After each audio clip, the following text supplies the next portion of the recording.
ओम शांति। ये कुंडलिनी चक्र का 10वां पाठ है।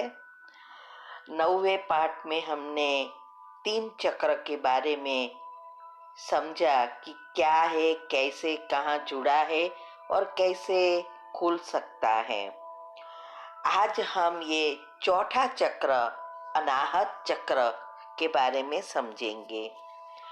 इस चक्र के साथ गुण है प्रेम, रंग उसका हरा है, तत्व वायु, ग्रंथि थाइमस ग्रंथि, इंद्रिया स्पर्श या चमड़ी, विकार लोभ, ग्रह है बुध।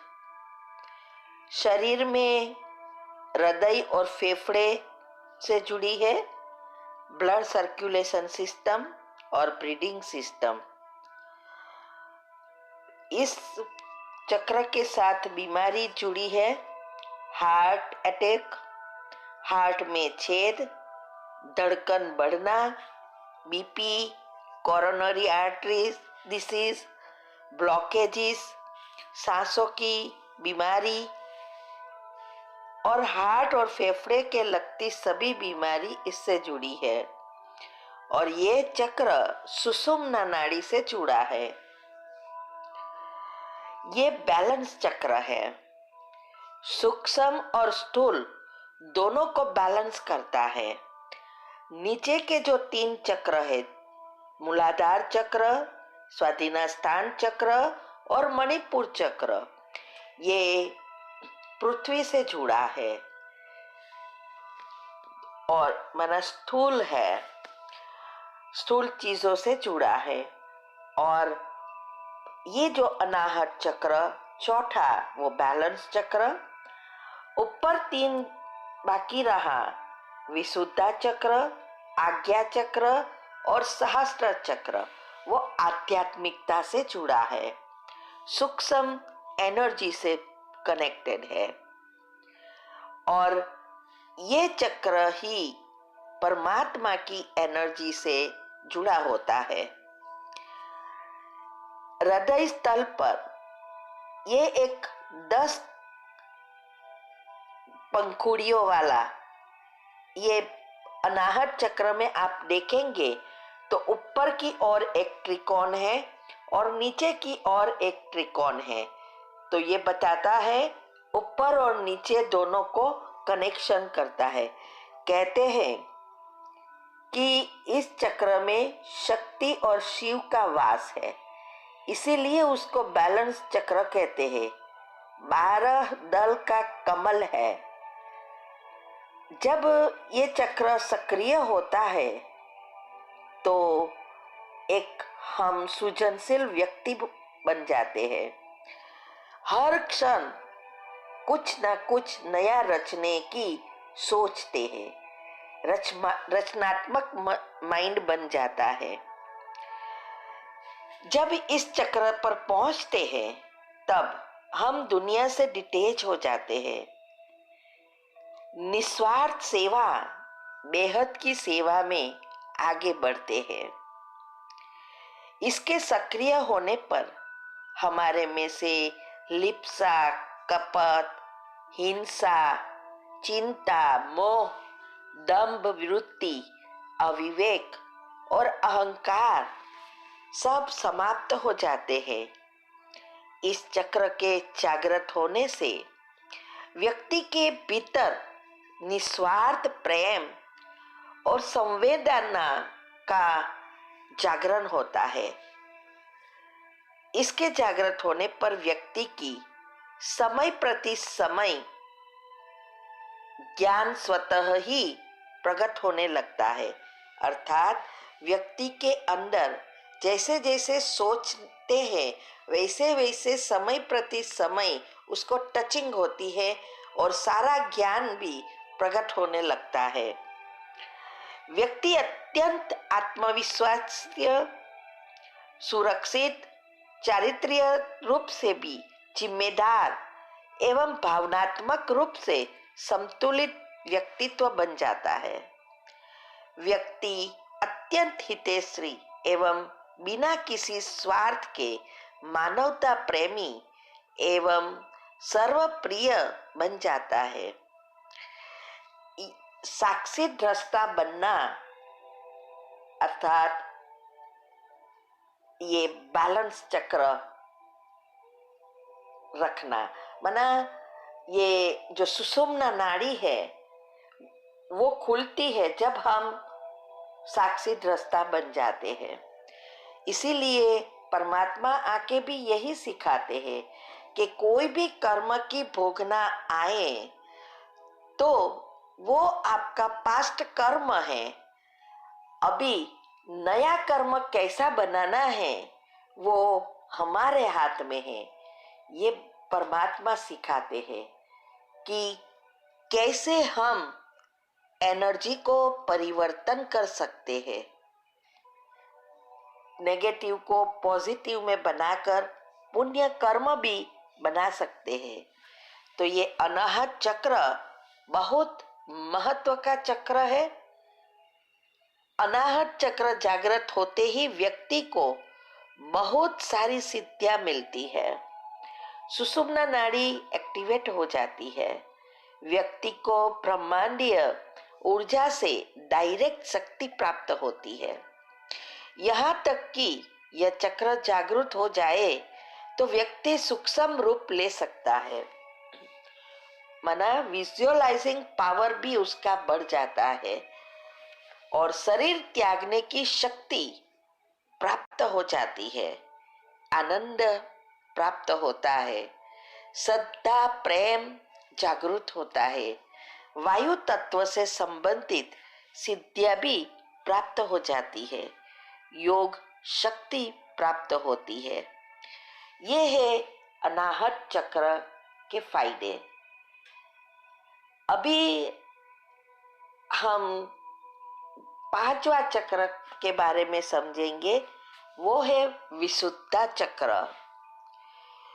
इसका गुण है शांति, रंग है आसमानी ब्लू, तत्व है आकाश, इंद्रिया है कान, विकार है अहंकार, ग्रंथि से शरीर में जुड़ा है थायराइड ग्रंथि और पाराथायराइड, ग्रह है चंद्र, गला थायराइड फेफड़े वगैरह से ये जुड़ा है, श्वास की बीमारी टीबी न्यूमोनिया दम थायराइड स्वर यंत्र अन्न नली श्वसन नली ये सब के प्रॉब्लम, माना अन्न नली और श्वसन नली से जुड़े हुए सारे प्रॉब्लम इस चक्र के इनबैलेंस होने से होता है। कहते हैं कंठ में सरस्वती का स्थान है, जहां विशुद्ध चक्र है और 16 पंखुड़ियों वाला है। जब कुंडलिनी शक्ति विशुद्ध चक्र में प्रवेश कर विश्राम करने लगती है तब सिद्ध साधक के अंदर संसार त्याग का भाव प्रबल होने लगता है और उसके स्थान पर संन्यास भाव अच्छा लगने लगता है। कभी भी उसको एकलता नहीं लगेगी, अकेले रहते भी वो हमेशा खुश होगा, उसको लगेगा परमात्मा उसके साथ ही है और जितना अकेला उतना वो ज्यादा शक्तिशाली होगा। संसार मिथ्या ब्रह्म जाल स्वप्नवत आदि के रूप में लगने लगेगा। उस सिद्ध व्यक्ति में शिवजी की शक्ति आ सकती है। इसके जागृत होने पर 16 कलाओं और 16 विभूतियों का ज्ञान हो जाता है। इसके जागृत होने से जहां भूख और प्यास को रोका जा सकता है और मौसम के प्रभाव को भी रोका जा सकता है। कहते हैं ना, योग के प्रयोग से, आपके शक्तिशाली संकल्पों से आप प्रकृति को भी सकाश देकर वशीभूत कर सकते हैं, उसको पवित्र बना सकते हैं। तो जितने जितने हमारा ये चक्र एक्टिव होता है, उतना हमारा प्रभाव प्रकृति पर भी ज्यादा पड़ता है। इस चक्र खोलने से लाभ होता है हमें। विशुद्ध चक्र बहुत ही महत्वपूर्ण चक्र होता है। यह जागृत होते ही व्यक्ति को वाणी की सिद्धि प्राप्त होता है, ज्ञान जैसे टपकने लगता है। इस चक्र के जागृत होने से आयुष्य की भी वृद्धि होती है और कंठ की सिद्धि प्राप्त होती है। शब्द का ज्ञान होता है, व्यक्ति विद्वान हो जाता है। अभी छठा चक्र है आज्ञा चक्र। ये ज्ञान के साथ जुड़ा है। इसका गुण है, रंग है डार्क नीला, तत्व है आत्मा और एथर तत्व से जुड़ा है। इंद्रिया, पांचे इंद्रियों का केंद्र यह आत्मा में है। विकार है देह अभिमान। ग्रंथि है पिनियल और पिट्यूटरी ग्लैंड्स के बीच में है। ग्रह है शनि। शरीर में नर्वस सिस्टम, न्यूरोट्रांसमीटर की क्रिया, याद शक्ति, संकल्पों का स्रोत, ये सब इससे ही जुड़ा है। बीमारी होती है सिर दर्द, माइग्रेन, डिप्रेशन और सारी ब्रेन की बीमारियां इस चक्र से जुड़ी है। यहाँ ही आत्मा का निवास स्थान है। भ्रुकुटी के बीच में ये आज्ञा चक्र है। सामान्य तौर पर जिस व्यक्ति की ऊर्जा यह ज्यादा सक्रिय है, तो ऐसा व्यक्ति बौद्धिक रूप से संपन्न, संवेदनशील और तेज दिमाग का बन जाता है।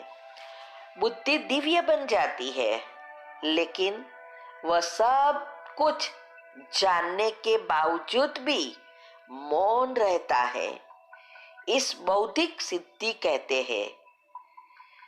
आज्ञा चक्र में ही दिव्य बुद्धि है, तीसरा नेत्र है और दिव्य बुद्धि में ही ज्ञान है, प्रोटॉन है और इस प्रोटॉन में गुण और शक्तियां है, निर्णय शक्ति है, ईथर शक्ति है, सबकॉन्शियस माइंड है, फीलिंग यानी पॉजिटिव एनर्जी भी इसमें ही है।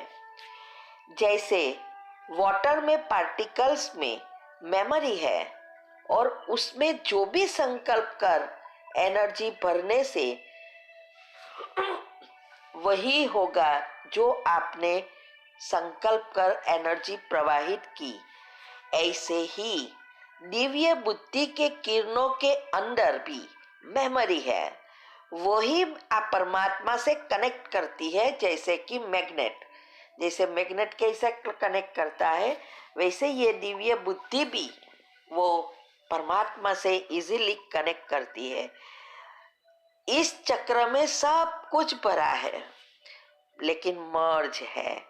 जैसे जैसे योग करते जाएंगे, एनर्जी की रिदम बदलेगी, माना रिदम से चलेगी। जैसे ये चक्र खुलता जाएगा, आप जो सोचोगे फिर वही होगा। इसका प्रभाव हमारे अंदर बहुत गहरा पड़ता है। यहाँ अपार शक्तियां और सिद्धियां निवास करती है। इस आज्ञा चक्र का जागरण होने से ये सभी शक्तियां जाग पड़ती है। व्यक्ति एवं सिद्ध पुरुष बन जाता है। यह चक्र जागृत होते ही अत्यंत सिद्धियां मिलती है। व्यक्ति इतना सक्षम हो जाता है कि वह अपने आप को एक स्थान से दूसरे स्थान पर सूक्ष्म रूप से ले जा सकता है। वह अपनी इच्छा से मोक्ष माना जीवन मुक्ति और मुक्ति दोनों प्राप्त कर सकता है। उसको अनंत लोक का ज्ञान होता है। वह पूर्ण होता है और देव तुल्य बन जाता है। अभी है 7वां चक्र सहस्त्रार चक्र। उससे जुड़ा है गुण आनंद, रंग है जाबुनी, तत्व है ब्रह्मांड की शक्ति, ग्रह है शुक्र, अंदर की अंतस्त्राव ग्रंथि और हाइपोथैलेमस उसका स्थान है। अवयव है एंडोक्राइन सिस्टम जो स्पाइन से जुड़ी है, और न्यूरॉन, सेल्स और हॉर्मोन्स और सारी सिस्टम अंदर की जो चलती है उसका कंट्रोल रूम यहाँ है। हर एक बीमारी का कारण ये चक्र से जुड़ी है। निराकार शिव का निवास स्थान भी कहते हैं। मूलाधार से होते हुए सहस्त्र तक पहुंचा जा सकता है। अंतमति सो गति हो जाती है। तब स्वर्ग में श्री कृष्ण के साथ जाकर सब सुख प्राप्त करते हैं। शरीर संरचना में इस स्थान पर अनेक महत्वपूर्ण विद्युतीय और जैविक विद्युत का संग्रह है। यही सद्गति का द्वार है। बैटरी का करंट का स्रोत है। आत्मा का परमात्मा के साथ कनेक्शन होता है। ये देवत्व का स्रोत। दुनिया का सब सुख प्राप्त होता है। अप्राप्त कोई चीज नहीं। स्वर्ग के अधिकारी बनते हैं। भगवान समान पूज्य बन जाते हैं। सहस्त्र चक्र की स्थिति मस्तिष्क के मध्य भाग में है, माना ऊपर की साइड में, जहां चोटी रखते हैं। यदि व्यक्ति यम नियम का पालन करते हुए यहाँ तक पहुंच गया तो वह आनंदमय शरीर में स्थित हो जाता है। ऐसे व्यक्ति को संसार, संन्यास और सिद्धिया से कोई मतलब नहीं रहता। मूलाधार से होते हुए सहस्त्र तक चक्र तक पहुंचा जा सकता है। लगातार योग करने से यह चक्र जागृत हो जाता है और व्यक्ति परमहंस के पद को प्राप्त कर लेता है। अंतमति सुगति हो जाती है। तब स्वर्ग में श्री कृष्ण के साथ जाकर सब स्थायी सुख प्राप्त करता है। जब यह चक्र खुलता है तो शरीर की संरचना में इस स्थान पर अनेक महत्वपूर्ण विद्युतों का संग्रह होता है। यही सद्गति का द्वार है। आत्मा का परमात्मा के साथ कनेक्शन होता है। देवत्व का स्रोत, दुनिया का सब सुख प्राप्त होता है और स्वर्ग के अधिकारी बन भगवान समान पूज्य बन जाता है। तो ये 7 चक्र का अभी पूरा हुआ। अगले टॉपिक में हम अभी समझेंगे ये नाड़ियाँ क्या है, कितनी नाड़ियाँ हैं, और ये मुख्य 3 नाड़ी ईड़ा, पिंगला और सुषुम्ना क्या है, कैसे काम करती है और कहाँ है, ये सब हम समझने का प्रयत्न करेंगे। अगर आपको अच्छा लगा तो दूसरों को फॉरवर्ड करो, जिससे सभी को इस चक्र का ज्ञान हो जाए तो परमात्मा की प्राप्ति कर सके। अगर आपने अगले 9 चक्र टॉपिक नहीं सुने हैं तो वो सुनो, सब एक दूसरे से जुड़े हुए हैं। ओम शांति।